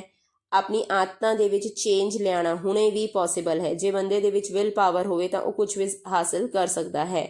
ਨੈਕਸਟ ਕੁਐਸਚਨ ਬਣਦਾ ਹੈ ਕਿ ਨਰੇਟਰ ਦੀਆਂ ਗੱਲਾਂ ਦਾ ਹਸਨ ਤੇ ਕੋਈ ਵੀ ਪੋਜ਼ਿਟਿਵ ਇਫੈਕਟ ਦੇਖਣ ਨੂੰ ਮਿਲਿਆ, ਉਹ ਮੋਟੀਵੇਟ ਹੋਇਆ, ਤਾਂ ਆਨਸਰ ਆਏਗਾ ਯੈਸ, ਉਸਦੀਆਂ ਅੱਖਾਂ ਦੇ ਵਿੱਚ ਇੱਕ ਚਮਕ ਸੀ, ਮਤਲਬ ਉਹ ਮੋਟੀਵੇਟ ਹੋਇਆ ਜਾਂ ਉਹਦੇ ਤੇ ਪੋਜ਼ਿਟਿਵ ਇਫੈਕਟ ਦੇਖਣ ਨੂੰ ਮਿਲਿਆ, ਤੇ ਉਸਨੇ ਸੁਧਾ ਮੂਰਤੀ ਨੂੰ ਪ੍ਰੋਮਿਸ ਕੀਤਾ ਸੀ ਕਿ ਉਹ ਆਪਣਾ ਬੈਸਟ ਦੇਵੇਗਾ। ਕੁਐਸਚਨ ਇਹ ਵੀ ਬਣ ਸਕਦਾ ਹੈ ਕਿ ਹਸਨ ਨੂੰ ਆਪਣੀ ਆਦਤਾਂ ਦੇ ਬਾਰੇ ਕੀ ਲੱਗਦਾ ਸੀ ਤੇ ਸੁਧਾ ਮੂਰਤੀ ਨੇ ਉਸਨੂੰ ਕੀ ਸਮਝਾਇਆ, ਤਾਂ ਆਨਸਰ ਬਣੇਗਾ ਕਿ ਹਸਨ ਨੂੰ ਲੱਗਦਾ ਸੀ ਕਿ ਪੁਰਾਣੀਆਂ ਆਦਤਾਂ ਨੂੰ ਬਹੁਤ ਹੀ ਮੁਸ਼ਕਿਲ ਨਾਲ ਛੱਡਿਆ ਜਾ ਸਕਦਾ ਹੈ, ਬਹੁਤ ਔਖੇ ਹੋ ਕੇ ਜਾਂਦੀਆਂ ਨੇ, ਪਰ ਸੁਧਾ ਮੂਰਤੀ ਨੂੰ ਲੱਗਦਾ ਸੀ ਕਿ ਆਦਤਾਂ ਨੂੰ ਚੇਂਜ ਕਰਨਾ possible C, bus will power ਚਾਹੀਦੀ ਹੈ। ਸੁਧਾ ਮੂਰਤੀ ਦਾ ਐਕਸੀਲੈਂਸ ਬਾਰੇ ਕੀ ਕਹਿਣਾ ਸੀ ਕਿ ਐਕਸੀਲੈਂਸ ਕਿਵੇਂ ਆਉਂਦੀ ਹੈ, ਮਤਲਬ ਇੱਕ ਬੰਦੇ ਦੇ ਵਿੱਚ ਪਰਫੈਕਸ਼ਨ ਕਿਵੇਂ ਆਉਂਦੀ ਹੈ, ਤਾਂ ਪਰਫੈਕਸ਼ਨ ਕਦੇ ਵੀ ਬਾਈ ਐਕਸੀਡੈਂਟ ਨਹੀਂ ਆਉਂਦੀ, ਆਲ ਆਫ ਅ ਸਡਨ ਨਹੀਂ ਆਉਂਦੀ, ਇਸ ਦੇ ਲਈ ਪ੍ਰੈਕਟਿਸ ਕਰਨੀ ਪੈਂਦੀ ਹੈ, ਪ੍ਰੈਕਟਿਸ ਕਰਕੇ ਹੀ ਬੰਦਾ ਐਕਸੀਲੈਂਟ ਬਣਦਾ ਹੈ। ਨੈਕਸਟ ਕੁਐਸਚਨ ਬਣਨਾ ਹੈ ਕਿ ਸੁਧਾ ਮੂਰਤੀ ਨੂੰ ਕੀ ਉਮੀਦ ਸੀ। ਐਂਡ ਦੇ ਵਿੱਚ ਉਹਨਾਂ ਨੂੰ ਉਮੀਦ ਸੀ ਕਿ ਇੱਕ ਦਿਨ ਹਸਨ ਫੇਰ ਤੋਂ ਇੱਕਦਮ ਤੋਂ ਉਹਨਾਂ ਦੇ ਨਾਲ ਟਕਰਾ ਜਾਵੇਗਾ ਤੇ ਇਸ ਵਾਰੀ ਉਸ ਨੂੰ ਹੈਪੀ ਤੇ ਸਕਸੈਸਫੁਲ ਦੇਖ ਪਾਏਗੀ। ਨੈਕਸਟ ਕੁਐਸਚਨ ਬਣਦਾ ਹੈ ਕਿ ਸੁਧਾ ਮੂਰਤੀ ਨੇ ਕਿਸ ਦੀਆਂ ਅੱਖਾਂ ਦੇ ਵਿੱਚ ਚਮਕ ਦੇਖੀ ਸੀ? ਉਹਨਾਂ ਨੇ ਹਸਨ ਦੀ ਅੱਖਾਂ ਦੇ ਵਿੱਚ ਚਮਕ ਦੇਖੀ ਸੀ। ਬਾਕੀ ਜਿੰਨੇ ਵੀ ਡਾਇਲੌਗਸ ਨੇ ਇਹ ਤੁਹਾਨੂੰ ਪਤਾ ਹੀ ਨੇ ਕਿ ਕਿਹਨੇ ਕਿਹਨੂੰ ਕਹਿ ਕੇ ਆ ਸਕਦੇ ਨੇ। ਹੁਣ ਜੇ ਤੁਸੀਂ ਇੱਥੋਂ ਤੱਕ ਪਹੁੰਚ ਗਏ ਹੋ ਵੀਡੀਓ ਦੇ ਐਂਡ ਤੱਕ ਤਾਂ 2 ਮਿੰਟ ਹੋਰ ਰੁਕ ਕੇ ਪੂਰੀ ਗੱਲ ਸੁਣਦੇ ਹੋਏ ਜਾਣਾ। ਹੁਣ ਜਿਹੜੇ ਵੀ ਤੁਹਾਨੂੰ ਹੁਣ ਤੱਕ ਕੁਐਸਚਨ ਦੱਸੇ ਨੇ ਇਹਨਾਂ ਦੇ ਹੁਣ ਤੁਸੀਂ ਰੱਟੇ ਨਹੀਂ ਲਗਾ ਲੈਣੇ ਨੇ ਕਿ ਇਹ ਕੁਐਸਚਨ ਦੀ ਫਾਰਮ ਦੇ ਵਿੱਚ ਹੀ ਆਣਗੇ। ਚਲੋ ਕੁਐਸਚਨ ਦੀ ਫਾਰਮ ਦੇ ਵਿੱਚ ਤਾਂ ਇਹ ਆ ਹੀ ਸਕਦੇ ਨੇ, ਜਿਵੇਂ ਕਿ 1 ਵਰਡ 'ਚ ਆਨਸਰ ਦਿਓ, 1 ਸੈਂਟੈਂਸ ਦੇ ਵਿੱਚ ਆਨਸਰ ਦਿਓ। ਇਸ ਤੋਂ ਬਿਨਾਂ ਟਰੂ ਫਾਲਸ, ਬਲੈਂਕਸ, MCQs ਕਿਸੇ ਵੀ ਫਾਰਮ ਦੇ ਵਿੱਚ ਕੁਐਸਚਨ ਨੂੰ ਪੁੱਛਿਆ ਜਾ ਸਕਦਾ ਹੈ।